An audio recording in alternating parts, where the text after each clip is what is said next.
Let it be as it is, let the day go on. There's plenty to do under a daily sun. I've somewhere to go, nowhere to hide. Just doing the things that tell me I'm alive. Frank was hanging around town waiting for the stage to come in. It was already a day late. The girl he hoped to marry was expected to be on that stage. Frank looked around and noticed several people looking in the direction of the stage with flowers in their hand. When the stage arrived, it was apparent that there had been trouble. Frank noticed his girl's former fiancé, Will, holding the reins.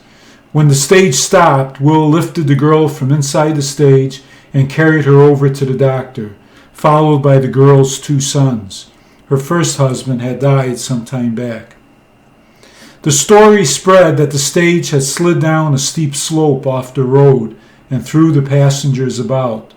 Will and a couple of able men rescued the passengers with ropes and raised the stage back on the road. Bandits were also in the area.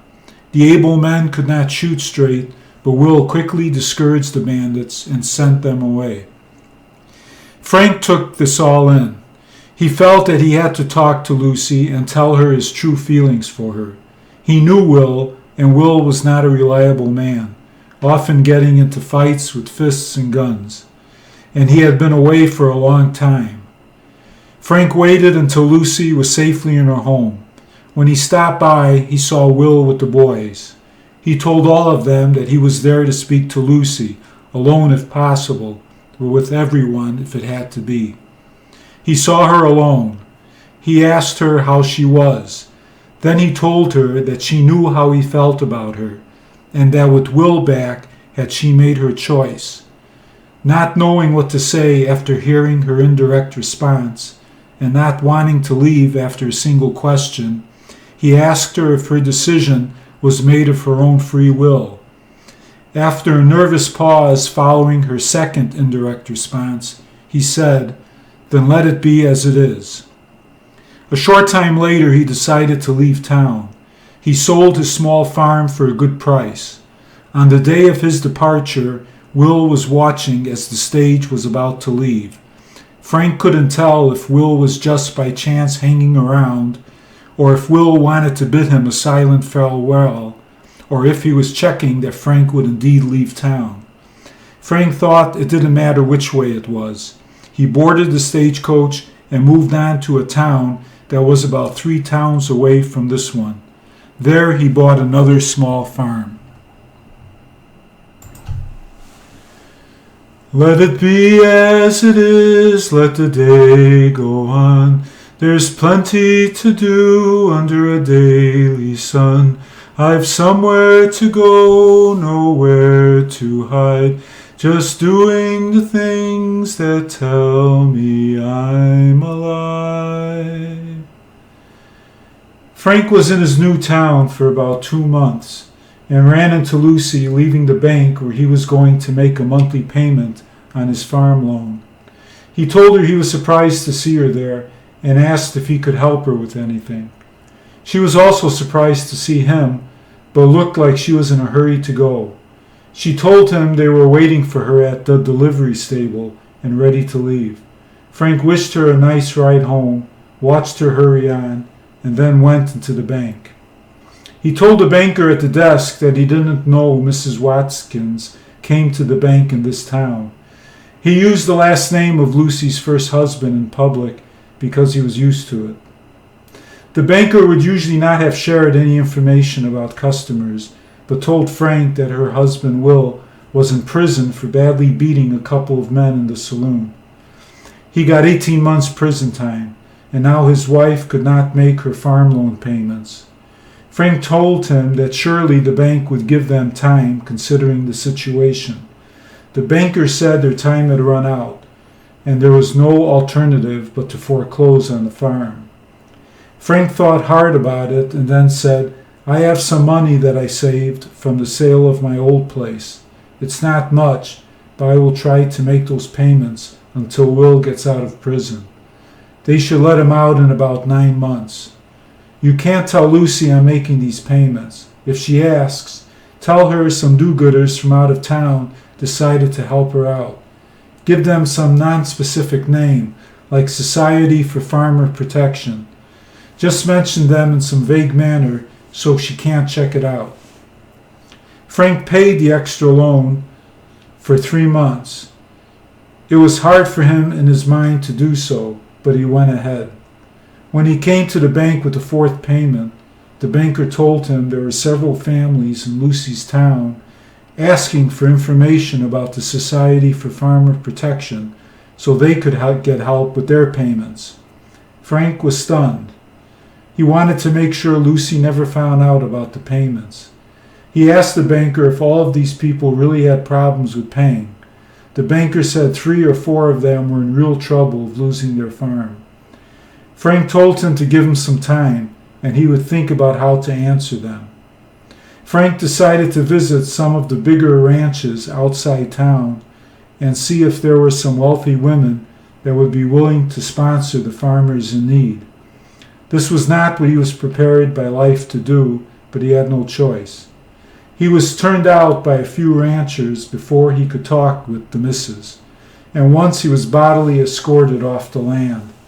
But finally he lucked out and found a lady, Mrs. Sanders, eager to help her struggling neighbors.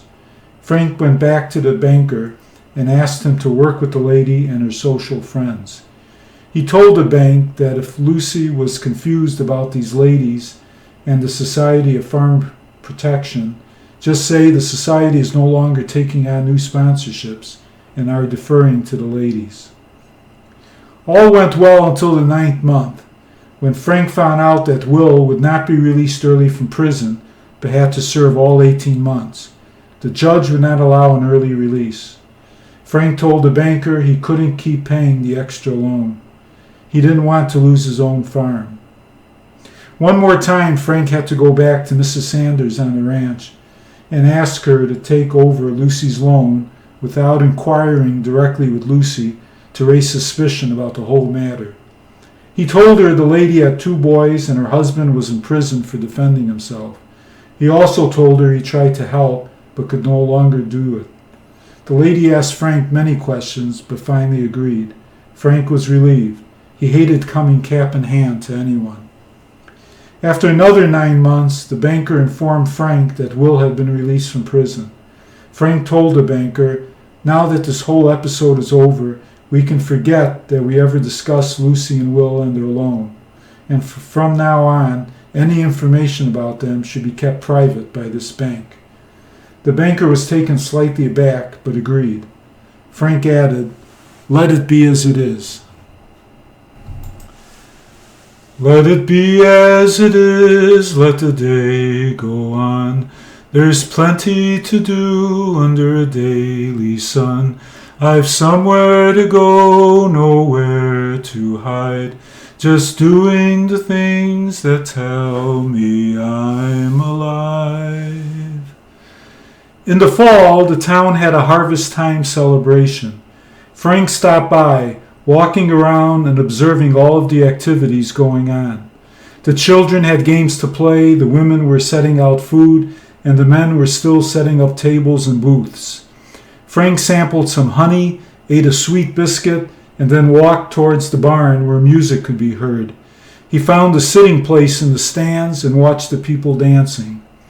The sheriff was standing nearby with a woman when someone approached him, talking excitedly. The sheriff looked around, spotted Frank, and escorted the woman in his direction. The sheriff said, Frank, there's some trouble back in town and I need to go now. Can I leave my sister with you? Frank replied, yes, of course, not yet grasping the situation, and the sheriff was gone with the other man. Frank asked the woman if she would like to sit down and if she would like something to eat or drink. The woman replied, maybe later. After a short exchange of words, they silently listened to the music and watched the dancing. Then Laura told Frank, I've seen you in town a few times. You never smile like you are now. Frank replied, Well, when I'm in town, I'm usually caught up in my work. Farming is hard work, and when I'm in town, it's usually because I need something to get back to work. You were smiling when I first saw you this evening. Were you able to put your work behind you for an evening? Were you actually having a good time? Why, yes, Frank replied. I enjoy seeing the folks coming together with the food and the music and all.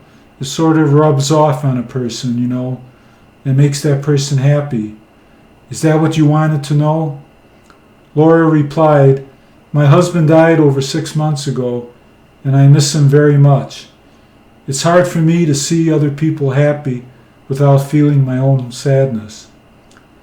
I'm sorry to hear about your loss, Laura. I can understand the pain, but at some point you have to leave it as it is. Frank and Laura spent the rest of the evening together. Frank stopped by the sheriff's house regularly to see Laura. They got married in the town church and had 2 sons. Frank was never popular in town and was never much of a farmer, but he was a proud husband and a proud father. Let it be as it is, let the day go on. There's plenty to do under a daily sun. I've somewhere to go, nowhere to hide. Just doing the things that tell me I'm alive.